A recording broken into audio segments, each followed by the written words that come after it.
Well, good afternoon, and I'm Slim Overton, and welcome to the Mary Red Nelson Panther Nation Alumni Show. That's a mouthful, but anyway, that's our title.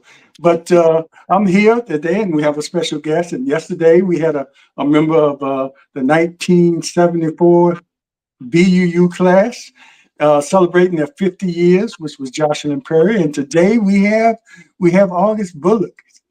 Welcome, August. Thanks for joining us today. Thank you. Thank you. Yeah, appreciate you being here. And we wanted to bring August in here. So we have like two perspectives of their experiences on the VUU campus. And both of my guests yesterday and today are members of the Mary Red Nelson Hampton Roads alumni chapter. Another mouthful. But anyway, we got it out there. But hold on, let me run the. Okay, so August. Well, anyway, let me tell you a little bit about August. Let's see, and how did you get that name August? I remember my mother. My mother had a friend of hers, a cousin of hers. She grew up with, and I guess they had so many kids they ran out of names, and she said her cousin's name was August July. Well, mine came from my uncle. Um, when I came around, all the other names had been kind of given out and honored. But my uncle, he and his wife, who was my father's sister, they were unable to have children. So when I came around, I don't know how the conversation went down, but they said, if you can name him August, we will remember him. And and they did. And of course, I had a female cousin, and she was named after his wife. Her name is Susan. So we kind of got that blessing. Yeah. Yeah, what a great name! It is memorable. But anyway, August. Well, like I said earlier, he's a graduate of Virginia Union University in Richmond, class of 1974. And when I Yeah. first met August, I was there from 72 to 76, and we said we don't remember each other, but we probably walked right past each other Yeah. or stood in the line in the cafeteria or walk down the hall or store hall and or and ran into each other or sat beside each other at the football Yeah. game or basketball game. But that's the Yeah. way Union was. We probably, if we had seen each other downtown during that time, we would say, "Oh, he goes to Union." Yeah. We Yeah. probably Yeah. would have recognized each other back then. But we didn't cross paths there, but we were there during the same time. And Yes. August graduated with a Bachelor of Arts in Elementary Education, sum laude. I had to throw that in. And now he's retired in the field of education after 40 years. 40 years. You Yeah. couldn't give him 41? No, when it's time, and my time was then. Yeah, you know when it's time, just like an athlete. You should know Yeah. when it's time, to fold. But anyway, 40 years, that's a lot of time to give Yeah. of yourself. But I'm sure it was a labor of love, I'm sure. Yes. Yes, it was. Yes, it was. Yeah. And a little bit more, well, during his time, the 40 years, he had a career in administration, serving in different school divisions in the Commonwealth as assistant principal, curriculum supervisor, and retiring as associate superintendent. And also had a Master of Arts in Education Elementary Administration, Secondary Administration, and Supervision, and the CAGS. You got to tell me what that is in Okay. education policy stats. So you probably, I guess you had a hand in some of the state's curriculum at some point. Yes, yes, I did. I served on some state committees, especially in the area of diversity, and trying to help school divisions recognize and be more effective with students from all backgrounds. Let's face it, that that element in Virginia was not that celebrated, let's say maybe when I was coming along, but because of the demographics and because of the need to be more effective with all students, um, fortunately, they were able to look at the curriculum and say, how can we ensure that we still teach the basics, but also include ways that we can incorporate the different cultures that we have. Yeah. Wow, that's great. And we talk about on our other show a lot about the curriculum and especially now, trying to include in some of our schools the Black history, and it's a struggle sometimes now with a certain faction trying to fight against Yeah, keeping certain things out of school. So that's right. and that takes me back to we talked yesterday or earlier about growing up before you got to Union, you went to Carver High School in Yes. Newport News, and Yes. I went to George IC Washington. Norton and Right. in Portsmouth, and they were rivals. And it was during a time where those predominantly Black schools, they played each other because integration wasn't there yet, That's right. or it was just starting. But That's right. we came in during a period where integration. We were still playing each other, and we had to Mhm. travel to Richmond to play Maggie Walker, and That's right. sometimes we had to go to Armstrong. Eastern Shore. Yeah, Mhm. Yeah. yeah. That's right. That's right. That's right. So, That's right. and I brought that up to say, well, you can talk about your experience in there because I want to Okay. lead into what brought you to Union, Okay. or talk about some of the influences you had All growing right. up in Newport News and going to Carver, all Black school.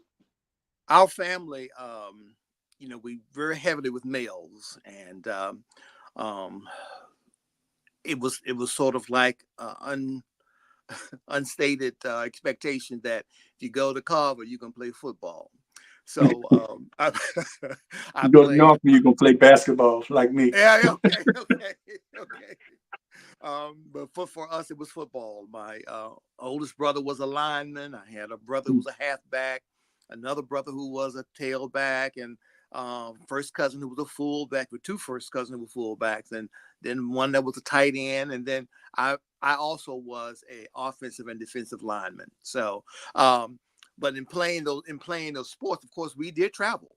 We traveled, wherever, like you said, we would play Booker T there in Norfolk, IC Norcom, Crestwood, um, all the schools that at that time were for Black students. And Mhm. it was just one of those great times. And of course, you were friends off the field, but when you're on the field, you were, Yeah, you were playing ball. You were playing ball.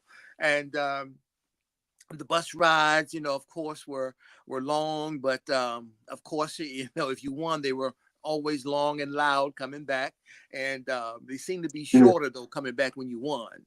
But when yeah, you yeah. lost, A little you quiet all coming back when you day. lost. So. Yeah, If you want, the coach will let you know. that's right. That's right. That's right. What are That's right. y'all? Yeah, but Yeah. it was a great time, and like you said, the coaches, um, they they appear to be more than just there for the job. They took interest. They seem to, go that extra mile more regularly. Indeed. Talking with parents and things of this nature, and it really made for a big sense of extended family. Even though you're playing football and they were making you run laps and doing push-ups and these kinds of things, but you kind of knew that behind all of that, they really did have your best interest at mind. Yeah, yeah. Yeah, and so and I'll go back to Josh, and I was talking to her. You had different high school experiences. She went to a high school in Michigan, and I Okay. joked about it was called Cooley High, but Okay. Okay. yeah, Okay. Thomas Cooley High, but it was Cooley Okay. High in Michigan, and they had moved from one side of Detroit to another side of Detroit, which was predominantly white. So she was one of six Wow. Black students in her school, and she got Okay. involved. So I asked her about having that experience mostly. How was it going into Union, into an all black situation? Right. But Right. with you, it was like a natural progression. Now, how did you know about Union? Was it football that took you there, or the counselors? And she had one counselor that told. I know this didn't happen at Carver. That told her she shouldn't consider college. She should think about working at the factory in Detroit. The auto No. industry Yeah. instead of No. going to No. school. And she, Yeah. It was different. in fact, the question that, this is, we discussed this a lot too with our classmates and people, that we still stay in contact. The question wasn't, are you going to college? The question is, where do you Yeah. want to go? So it is, and if you were not going, you needed to have a plan to answer that question, like whether it's apprentice school or you're going to the military. But it wasn't, are you going? It's where you're going. Right. My exposure to Virginia Union really started through the church. I was a member of First Baptist Jefferson Park there in Newport News. And that pastor then was Reverend Shealy, who had attended Virginia Union. And during that period of time, it was normal for people to introduce a guest speaker, and it just seemed that to me when I was a part of that group that would introduce people, Mhm. and seeming like everyone that I introduced had attended Virginia Union, and of course the pastor knew the speaker, and they would always speak about their times at Union and their colleagues that they were, and how some of the great things that happened and that they are still doing. And to be honest, that kind of impressed me, because I kind of looked at my pastor, and then I looked at the gentlemen. Most of them were gentlemen that he would bring in, and they all seemed to have a passion for the school, a great drive to want to continue to give back, and of course, in their own respective careers, they were successful. And you think, well, gosh, if they still like where they went and it was a good place to go, why not? And then, of course, being located where it was in the city of Richmond, it was far enough so that you wouldn't have to have family come by just to drop in on you at will. But it wasn't too far because at that time, you did want to go away, because this was my first time really living away from home. Sure, coming up, I would spend the night over a friend's house, or I was a scout, and we did Yeah. some camping in the woods, for a night. But to simply say, here, this is your bed, your room, and you're going to be successful here, and you got to learn how to wash your clothes, and it was a exciting but anxiety filled change, because I didn't want to be. I was determined not to be, unsuccessful. So it just it worked out whereby when I first went into the room, I think we were sharing. I had two roommates. That year was seeming it was a large class, and there were several rooms there in Kingsley Hall that had three people in a room, and I was one of them. And you know, coming from a place where I was the only child, I won't say the only child, but I was the youngest. All my other brothers had moved out by then. Mhm. I, was king of my roost in my room. And, of course I had my chores and everything. But, as far as when I studied, how I studied, if I wanted to come back to something, that was not an issue for me at my home. But there with three other roommates, two other roommates, their study styles are sometimes different than mine. And, Mhm. some of them want to study with the music playing. Some want to study with a little TV going on. I needed quiet. So it was, we had to negotiate, but we worked it through, in terms of it. And there were good times as well, the conversations that we had, and that really made for a real exciting start to my undergraduate career there at Virginia Union. Yeah. Yeah. What an opportunity to grow and learn outside Yeah. of the Yeah. classroom, Yeah. especially having roommates that were from different parts of the country, That's you right. know, That's right. and then you find out how much you have in common and how much Yeah. you learn from them as well. Right. Right. Yeah. One was from Birmingham, Alabama, and the other was from York, Pennsylvania, which is just outside of Philadelphia. And since I was from Virginia, I did bring. Well, I brought them both home, but at different times. In that as a roommate. One was for Thanksgiving, and another was, I think it was just a weekend. Um, it was just a weekend. So, they did come and, at least got a chance to, get some home living for for a weekend, until they went back to their respective homes. Yeah. But, it was fun. It was fun. Yes, it was challenging. I'm not going to, don't want to say it was all fun, but but we really did have some very special memories then. Yeah. Yeah. Yeah. Even the challenge was just preparing you for that world, that cruel world out there that was waiting for you. That's right. And I have a question for you, but I want you to share that story you shared with me about, and it says a lot about our mothers. Okay. Oh, Even though we even though we're kicked out of the nest, we're right. still never really gone from their hearts and Right. being our mothers. But tell that Right. story, Rick. This was that first day that we all, we checked in. You went over and got you signed your papers for your financial aid, or you paid your check for whatever you need to pay there in the business office there, and then of course you come back to your dorm, and you bringing your boxes and your clothes up and all that kind of stuff.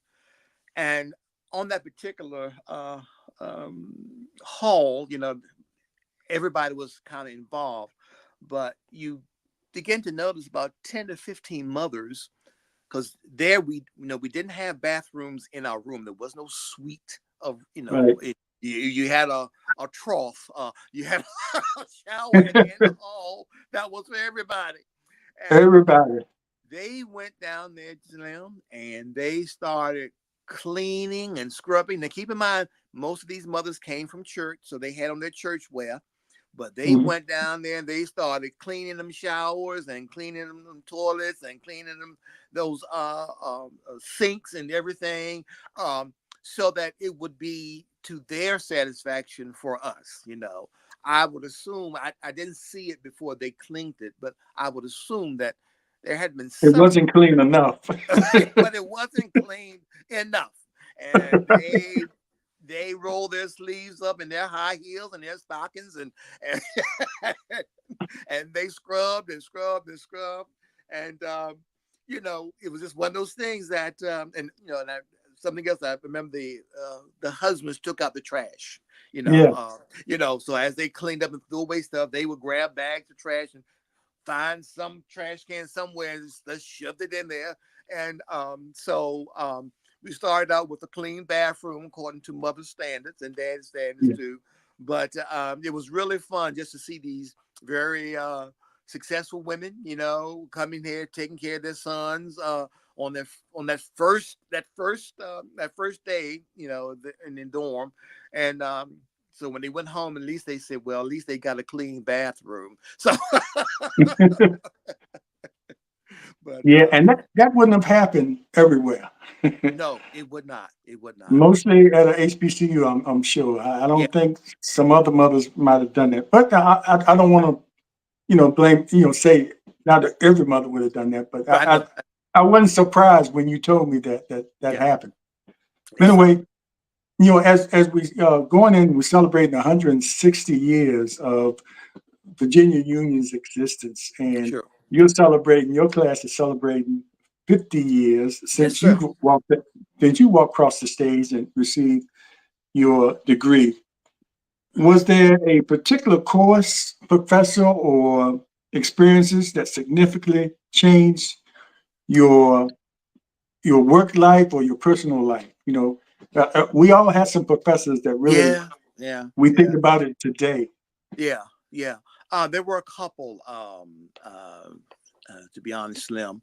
Um, First, I guess I'll go back to uh, the Wall Auditorium there, where we had to get these chapels, Yeah, in you know, Ellison Hall, there you go. and That's and right. and explain that because we had the chapel during the '70s in Wall Auditorium in Ellison Hall because when we got there, probably when you got there too, maybe 2 years before, the Copeland Hall It had had burned burned down. down. I Right. mean, well, That's right. burnt everything but the stone bricks. That's right. That's right. That's right. And my whole time there, it wasn't repaired until No, years after. I think it So was we had to, 91. I think it was in the 91 when they actually, had to, open the doors again after they had construction. But during our time, it was just in, like you said, the walls were there, but the Mhm. roof and all the floors inside. But I think that fire came in May of 1970. Yeah, So we never had any access. And my first time really having access to Coburn Hall was way after I had graduated yeah, because going back. yeah, And I but hope they still share that story of the building. I hope yeah, they yeah, share yeah, that. Mhm. yeah. I think it's in some kind of document somewhere, some kind of history. Mhm. But going back to the chapels, we had to get so many chapels per Right, year. From what I understood, because I became a usher there, and they said it doesn't matter what your GPA is, you can have right. all I said A's. that yesterday. If you don't have them chapels credits, you will not be considered. You will not progress through union, and Mhm. I can't recall of anybody that I know of, but there was a lot of rumors about people who had who were unsuccessful in becoming getting next level of next level of graduation because next level of promotion rather because of chapels. There were several stories about people who had the grades, but they didn't have the chapel, so they had to double up or I think sometimes there was even some summer sessions that you could catch Yeah, catch on, I but think yeah. they had that, and then they would have, but that wasn't near graduation. During the year, they would have religious emphasis week where Oh yeah, you could go just about every day and that's pretty right. much That's right. gather most of your chapel credits. All you had to do was That's go right. during that week. That's And if right. you didn't want to go every week, you didn't have to go because you had your chapel critics. But I think they wanted to encourage us to go to chapel because Yeah. that was what the university was based on. Exactly. Exactly. Education and religion, and following our faith. All that was a part of what they were trying to instill in us. So right. So right. And I agree Right. 100%. And and certainly it was expected that you would have some kind of orientation like that at a Baptist university. But Right. my point I was going to make was that some of those sermons of the students that were speaking who were from the graduate school, that Mm. Samuel did with Proctor School, were very inspirational. It was one of those things that you go, oh, here's chapel, but then once you got there, it was sort of like, okay, some good motivation here. So I would say through the years of getting those chapels, that kind of help you well, put this way, it helped me maintain a little motivation. Mhm. Yes, I would go to church when it went to Lee Street, church there on Sundays, but this was during the week, so sometimes hearing a little something like that, sermon or speak to you, helped you to get through some of those other challenges. But as far Get you as some of those Friday nights at Henderson Hall. The parties in this. yeah, yeah. Now we had that too. Now, Well, uh, it was college life. That was a that's part right. of it too. But That's right. That's right. mhm, And in fact, that made me think of I was a part of as a class president, I was also mhm, part of the SGA. And at that time, it was a lot of discussion of trying to get entertainment on the campus. Now, the city of Richmond, the Coliseum then was booming, and you had a lot of different acts coming to the Coliseum, but students wanted to have something special there on campus. So I think it was with Dean Talley, if I'm not mistaken. yeah, Dean Uh, Town. Yeah. okay, okay. Uh, uh, some of the elected leaders went to him and we proposed that if we did a survey of students to see if they would be mind being taxed $1, and that dollar would go toward getting entertainment for homecoming and Founders Day and things like that. And of course, you had to go through all the different channels and loops and things, and we did. We wound up getting I Yeah, think I those would remember be that. okay. And I remember too, were you president before, maybe after you? Because we had a large African community on campus. Yes, we And did. We did. there was the African student that served as the president. I don't know if that was before or after you. I think Probably after that you. was before. He was. I know you're talking about. I can't think. I can't pull his name up, but he was Yeah, before. I remember him. I remember him. yeah, And but we were able to get people there like Eddie Kendricks, who had just stepped away from the Temptations, and we got Temptations, yeah. the Moments, and we had some good, The some good Barcades. entertainment. Yeah. That's right. The Barcade. Yeah. And that was possible because we were able to tax, classmates. Now, if you were not a student, you had to pay admission fee, to come in. I forgot what that Right, was. If you were a student, and you had your credentials, you didn't come free. But in other words, you didn't have to pay again, for that right, opportunity. But that kind of activity, I guess shows again how staff and adults will work with me. But a teacher in particular, professor, one that stands out. Well, because keep in mind, I went there to become a teacher, so that wasn't a second choice. That was my goal, to go there and become a teacher. One teacher, her name was Julia. Well, there were two Thorntons. One was Yvonne Thornton, who was a teacher of reading, and she taught us how to teach reading. And then there was a Julia Thornton, who was a teacher of children's literature. And the combination of those two approaches, one, you learn how to teach kids how to read, and then two, and once they comprehend. read, you what to read, what kinds of quality literature would expose you and have you to grow. So and those ladies were dynamite. They were absolutely dynamite. And one particular story with Miss Julia Thornton. One of my work study jobs was in the LaCar Theater there at the basement of Martin E. Gray Hunt, Hall. Huncho, yeah. That was like Okay, a little jazz right. cafe, That's right. Exactly. spoken Um, word. I was going to I was a junior then, and as a part of the education program, as a junior, you go out and you do certain projects. Well, I was going to Carver Elementary, which is again right off Lee Street, and I was right on time, and I had made a kind of theater to kind of help stimulate students using it. It was going to be a center in a classroom. And as I was stepping out the building, Miss Thornton called to me, and she said, "Mr. Bullock, can you come in, Miss Cumber?" And of course, I couldn't tell her, "Look, lady, I'm late. You gotta, I can't." You go, you go, you get on in there. And she said, "That's a very nice theater." She said, "I saw what you made. That's good. You just tell us a little bit about it." I did say, "Well, Miss Thornton, I do have to be to class." She said, "Don't worry about that. We'll get you there." So, you talk about what you're going to do, your objectives and all that kind of stuff, showing them how the theater would work and all that. And Slim, don't you know, after about 5 minutes, she said, "Now here, go to the school." She gave me the keys to her Lincoln Continental for me Wow. to drive to Carver Elementary.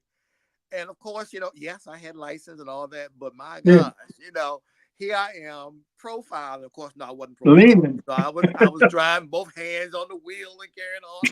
I said, "Lord have mercy, nobody hit me in this spanking brand new Lincoln Continental with a little white top, blue inside, blue body." And nothing happened. And when I came back, after the presentation at the school, I was looking for her. I want to make sure she got these keys back. And I said, "Miss Thornton, thank you." She said, "Well, she said you were going to be late because of me." She said it was only fair for me to let you drive my Lincoln Continental Mark III. It was a Mark III. I said, "Yeah." I said, "Well, everything is fine." I said, "Nothing happened." She said, "Well, I knew that." She said, I knew you would take care of it." But I'm just saying that kind of trust and Yeah. belief, was something special that I think went well. Now, the other Miss Thornton had us teaching reading at the RCAP Center in Southside. Again, we would learn how to teach reading, but then we would practice it at the RCAP Center there in Southside Richmond. Um, Taking our equipment and going over there, and again learning how to read. And the whole point, all of these points connect to when I started working. I used every bit of that information and knowledge in teaching real time kids in my profession. But that foundation that I got at Union was just so incredibly resourceful and helped me to become successful in my real world career. So those were two. And of course, you had Coach Watson, Spanish teacher, because I started out in second year Spanish as a freshman. How you take those placement tests. So I was in second year, and of course, he didn't speak a word of English. He came in there, good, buenos dias, I said, okay, I really got to buckle down on this one here because, most of the students in there were sophomores and beyond. But it was one of those things that, again, he was just very, very, in his way supportive, but he had high expectations. He had high expectations for to teach Spanish. And then I found out that he was a prolific tennis player, Yeah, I thought he taught. He was the tennis coach, but I thought he He taught probably French. did. Did he teach French as well? Or He may have, but I thought Miss Dawson did French. But I know he taught Spanish. Probably was trilingual. He probably was a trilinguist. He probably was. Yeah.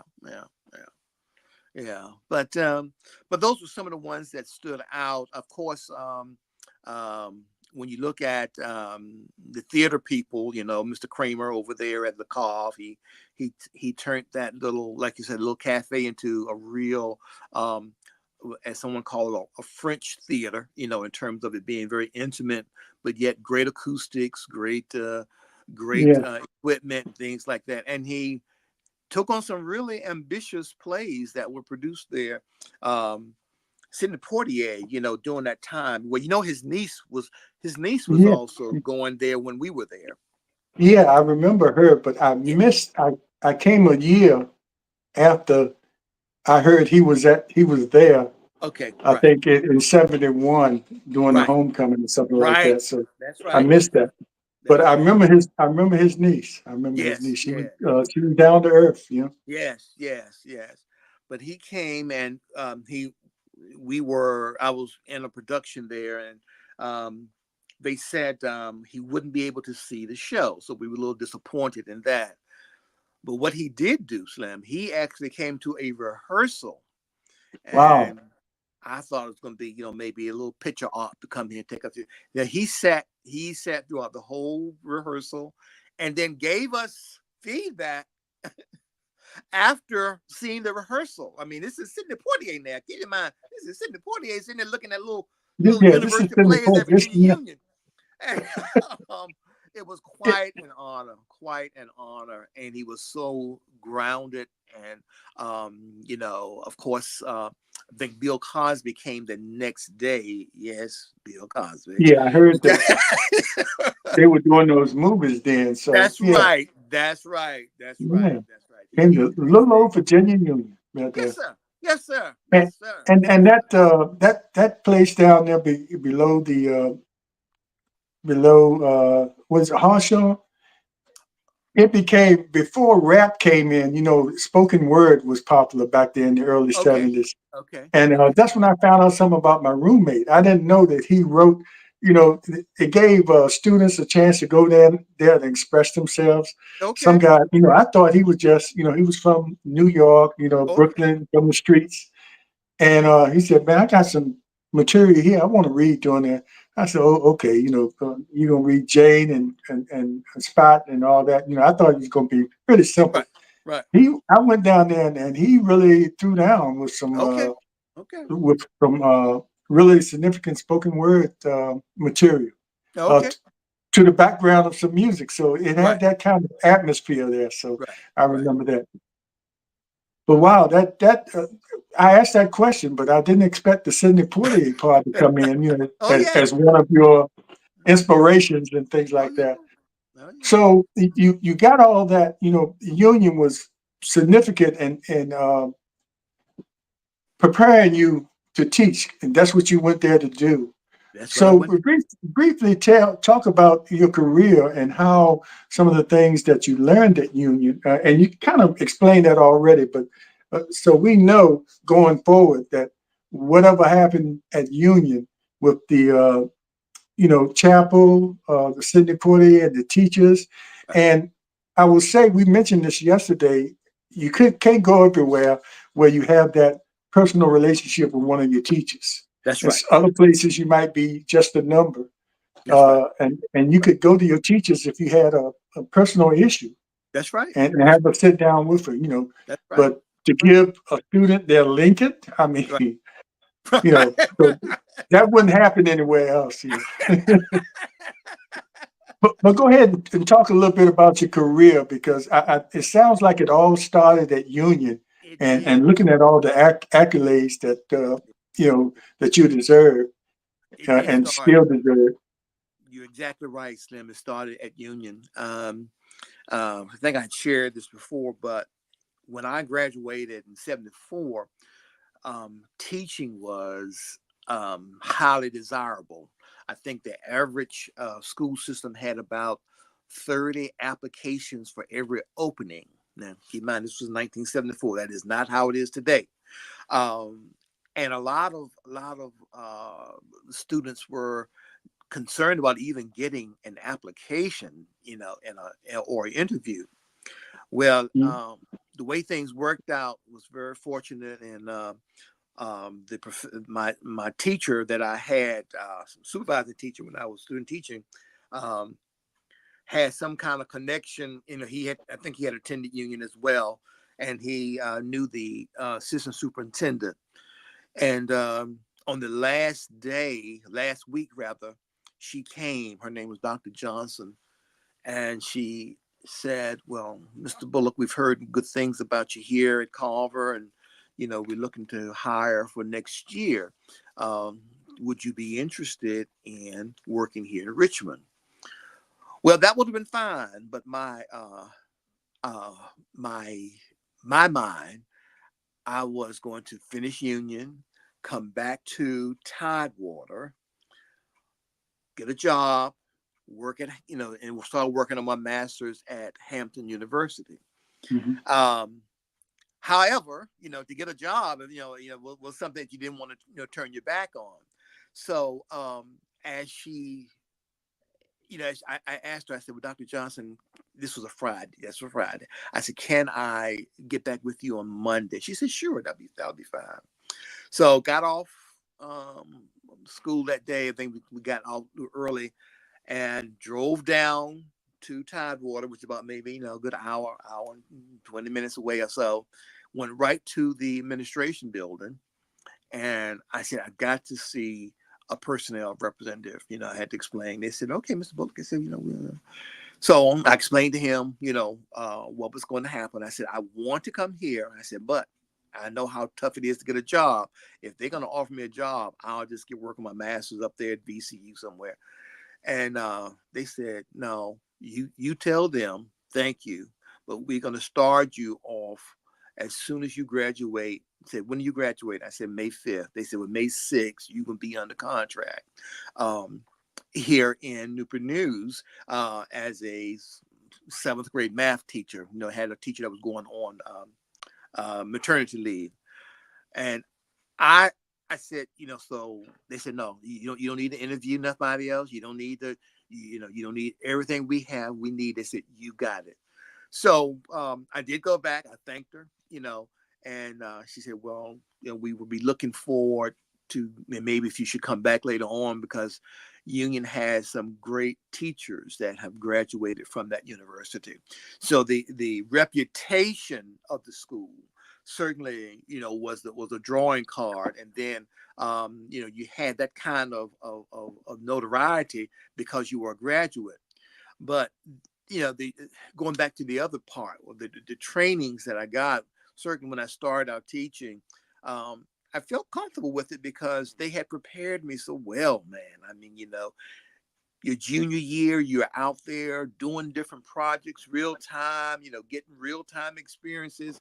And those teachers in those schools said, okay, oh, you're a union person, you got this. And they would sometimes leave you in the room, or, you had to work it out. Yeah. So, And you're always competing yeah, against VCU, that's right. VCU, pretty much, University of as Richmond as far as well. being Yeah. directly in the city. Yeah. That's right. That's right. All right. Mhm. So, and University of Richmond as well. In fact, Forgot one of the about that. Yeah. yeah, yeah, but it worked out so that training builds your confidence in terms of working with all kinds of students. Um, there were many times where you would see a kid that's cutting up and carrying on. Somebody said, "Ooh, I don't want him in my room."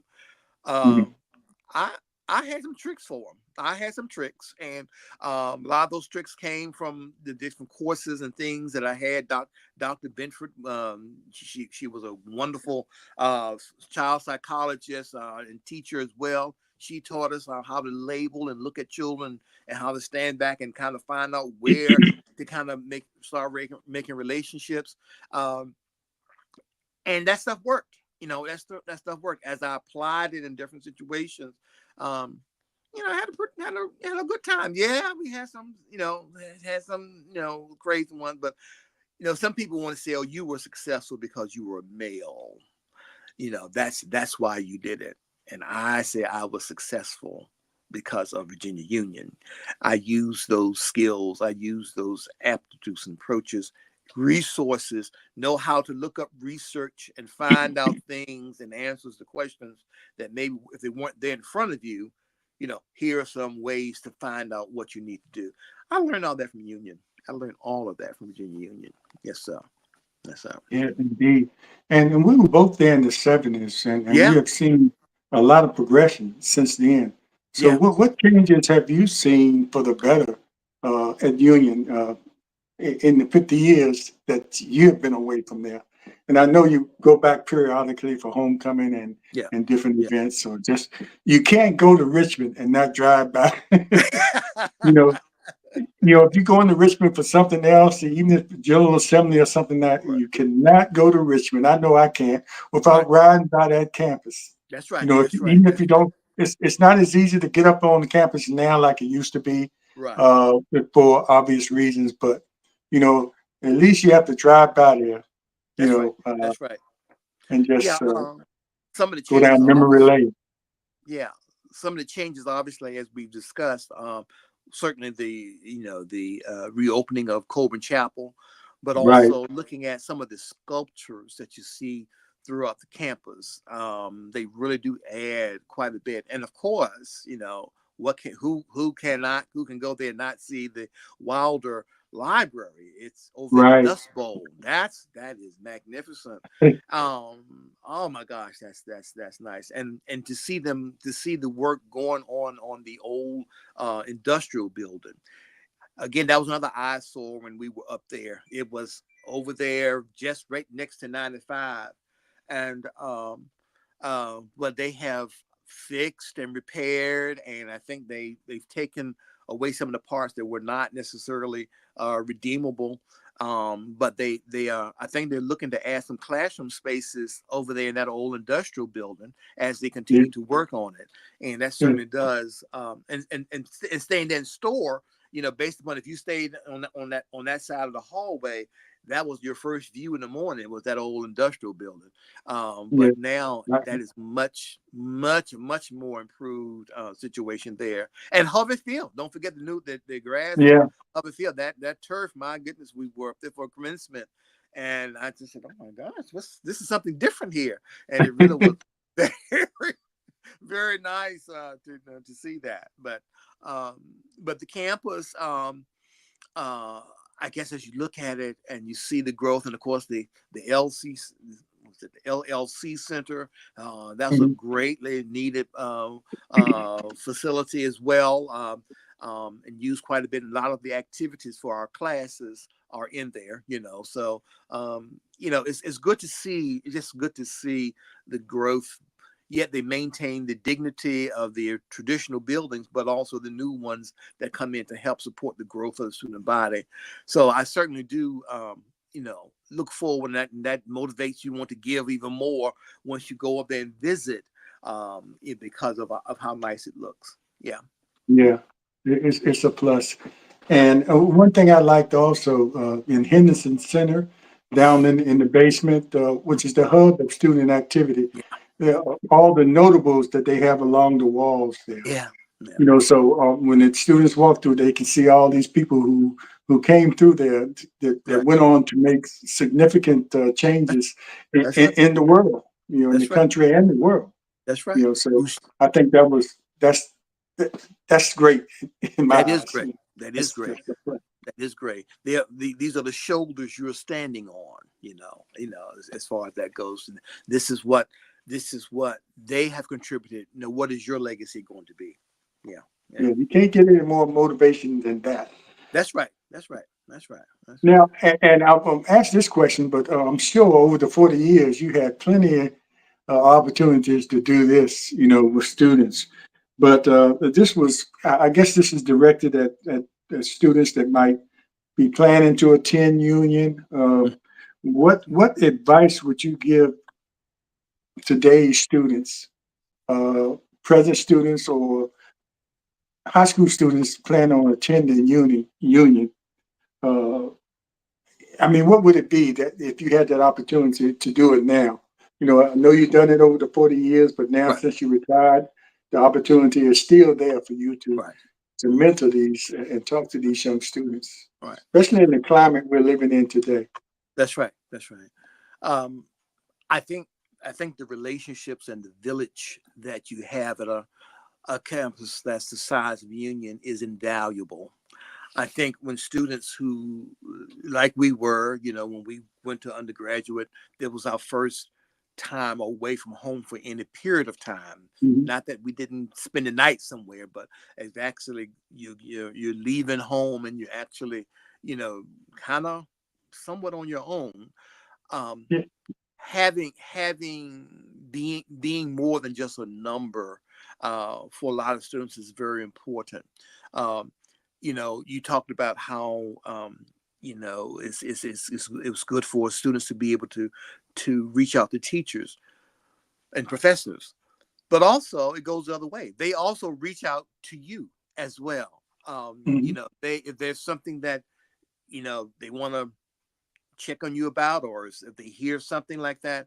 I've had I've had more than a few to simply, when I was attending there, to check on different things with me, and it made such a impression upon me to say, this is something I need to do when I leave, to check on my students or Mhm. check on my staff, as a principal or as a superintendent. So I mean, those little things like that go a long way to building relationships that will help make whatever organization you're in work better. So for a lot of students, I would simply say, you want to be in an environment where you are more than a number. You want to be in an environment where you feel, um, a part of not just your room, but also the total environment, um, where you can learn more about yourself, through dialogues both with students and with staff, and ultimately look at the legacy that school has, because that shows you what they are used to preparing people to do. And for your success, you want to become a part of a place where they are indeed looking for, leaders for the next century, and in a global workforce, to also prepare you with competences where you can continue to grow and instill that lifelong learning aspect within you. And that's facilitated by some of the contacts and the relationships that you have at a school the size of Virginia Union. The graduation rate is pretty is desirable there. So, not saying that everybody does, but it is very desirable. So that means that people are are interested, and if you have an issue, you can go talk to somebody. You can Mhm. go, you can reach out, and that should be the norm at everywhere. But it's much more facilitated at a school, the size of Virginia Union. And let's face it, Richmond is still a nice place to be. You're right there in the heart of it.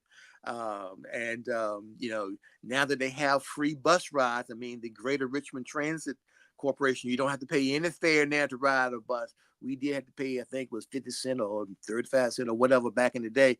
But now you don't have to A pay lot of times we anything. didn't have it. You can count all the times you weren't broken. I was going to say, coming from home that first year, you couldn't just get up in the middle of the night and go Yep. to the refrigerator and get something to eat. No, You had to yeah, wait it out until the next morning for that's right. breakfast.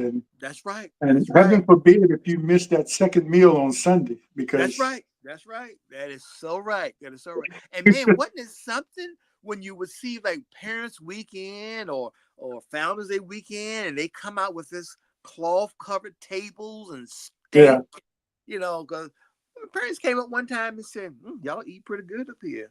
I said, "Y'all just don't know. Y'all just don't know." I Yeah, said, "Yeah, yeah, this is a good meal here, but we get the holy bird on Sunday." yeah. But Some days we were eating mystery meat, so eating pork and that beans and would a hot actually be dog. on the menu, mystery meat. Yeah, But that's what we had, and we ate that's it. right. But That's right. we didn't starve. But my No. mother used to send care packages every once in a while. I had Yes. to hide it from the rest of the floor. But That's right. That's right. That's but I right. mean, That's right. that was the experience, and that taught us something too.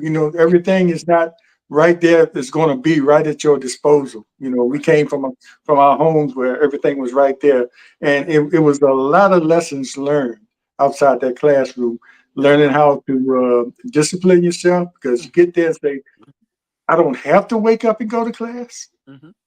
It's my choice. Mm-hmm. But you had to make the right choice, and you had to That's be right. disciplined too. Nobody was making you go. That's Now, it right. might have been some professors that might look for you, but Right. that was isolated. That's But right. I know you're gonna have to go. You working on the campaigns and making sure these next few days, people that haven't decided make the right choice. Yeah. But the last question I want to ask you is: it's been 50 years. It's Mm-hmm. been 50 years. So what would be your hopes for the next 50 years for Virginia Union and beyond the 50 years? What would you want to see happen as we grow? And we got a report at our last meeting or meeting before that enrollment was up, like Yes. all the HBCUs, but I'm Yeah. glad it's up at Union as Yeah. well. Yes. Yes. I I was thinking of the slogan about preparing, preparing for a limitless future. Having that as a goal, um, I think implies that as a university, you need to instill and equip and inspire your students to look not only at something comfortable, but again that whole lifelong learning aspect. Um, Meaning that once you get your BA, it ain't over. Once you get a master, it ain't over. Once you get it, it ain't over. You're gonna keep going and going and going. And even though you may not want for a degree, you still want to continue to learn. Instilling that, Never stop learning. never stop learning, never stop learning. As Union continues to grow, those kinds of those kinds of characteristics, I hope, become so embedded in everything that they do that students will automatically assume that when I finish here, I'm celebrating, I'm good, but I know there's more for me to do, because hopefully they will have been tapped by, what the kind of potential that they have, that limitlessness that they do have. But back more directly to answer your question, I hope that I pray that and will do my part to see that university continues to equip itself with the resources and staff and personnel, because they have the spirit, they've got the motivation. We just need to make sure that the infrastructures that we need, and I would love to see, as was discussed in our last meeting about Barco Stevens, I would Mhm. love to see that become something more of a facility fitting the quality and the championships that we have had, in Right. that facility. Also, just kind of, make sure that with technology, we are able to, again, help our students tap into that world in the positive sense, with things. But as it grows, never lose the village, never lose the village, never, never, never lose that village. But, bring along the infrastructure that's needed, to instill those types of things into the staff. And I have to be personal and say, and bring back the LaCave Theater. Uh, Yeah. Yeah. I I mean, want that was something to special. see I that don't come know. back. It was something special. I don't know how long it lasts after, Yeah, uh, certainly during our the time. 70s. But Yeah, yeah, certainly during our that's time. something. Yeah, yeah. But look, I put up this earlier where Ron McCray said Oh, hello. I see him. Okay, okay. I remember And Ron. yeah, Yeah. Ron, if you're still listening, because Ron was known to give everybody a dab, Okay. that Yes, he was. walking to class, he might give it to you 5 times, Yeah, but that was yeah. his thing. And this, I don't know if you know her, but she was saying hello as well. Okay, okay, okay. Lorraine. Okay. Yeah, yeah. So look, thanks a lot. I appreciate you Sure. coming on, and you enjoy the weekend. Long before I knew the date of our homecoming, I committed to Northam's homecoming, which is the Ah, same weekend, this weekend. So okay. Okay. I'm gonna miss this one. I'll still be in the same colors, but Exactly. be a Exactly. different school. But Okay. you enjoy, and especially enjoy, your 50-year reunion with your classmates. I'm sure Yes. quite a few will be there, and just enjoy and thank God for the opportunity to be there to see them. That's, that's right. And it's for you in 2 more years, right? Yeah, yeah, Okay. yeah, Okay. yeah. Okay. So it's coming. So uh, it just doesn't seem. I mean, well, I, it doesn't seem like it, but then it does. Then it does. I know. That's when you really sit down and think about all the things you've gone through since then, or all the things you've done Right. since then. So, but again, thanks. I appreciate it. And everybody watching now or that will watch later, thank you. And I will ask you to like our channel and subscribe. Subscribe so we can grow here on our alumni channel. So we'll see you next time, and take care and get out there and make sure the right person, August, gets into office. Okay. I've I'm gonna do already my best. voted. I've done my part. Yeah. I'm gonna do my best. All right. Thank Okay. you. Take care. We'll take All care. right. Take care, everybody, and thanks for watching. We'll see you next time.